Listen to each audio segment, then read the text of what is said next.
It sounds like very much like the specialize your sales role idea that came out of Salesforce. And I'm not claiming that Yeah. that was Oh, unique yes. or new, Yeah. but Yeah. I think Aaron's first book, or not first book, but first book that like really sold huge numbers was one of the, I think my favorite ideas from predictable revenue was and I think the one that probably caught on the most, even though it gets derided for all the cold email stuff, but it was the Yep. specialization of sales roles. It sounds Yeah. like you were onto the same path as well here. Yeah, we did. The key was hiring, and where you hired people from, and then training and enabling them, and then giving people a sort of a pathway to promotion based on specific, performance objectives.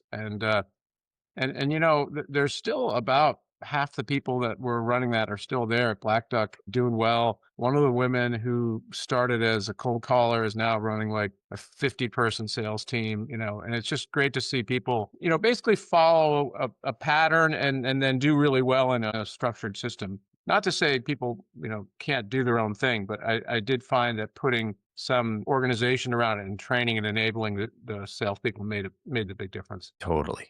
Talk to me about there was a forecasting formula you mentioned in the pre-call. Yeah. Oh, so the head of sales ops, I hired a guy named Ed Loftus who was just amazing.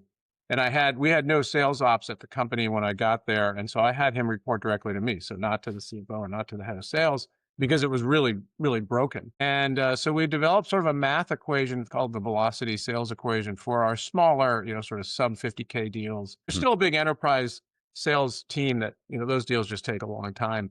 But we were really able to figure out basically with marketing input and with outbound cold calling, how to start to predict maybe 35, 40% of a quarter. And then that's when we got really predictable. Because if you can go into a quarter knowing, you can get more than a third, then you're gonna probably not be in the situation where I was in my previous company, where it was like, well, we'll make the quarter if we get this deal. That's just no way to live because you make a quarter, miss a quarter, make a quarter, miss a quarter, and before you know it, you're out. I lived that as a rep, and I fortunately had uh, I wasn't asked to leave too many times, but I would have the huge quarter. Like I remember I had $1 million quota, and I think I hit 2 million in total revenue, total sales in Q2 at the beginning of Q2. And so I've doubled my quota for the year, and come Q, sales managers come around and be like, "Hey, what have you done for me lately?" And I'm like, "Are we Yeah. really having a performance conversation?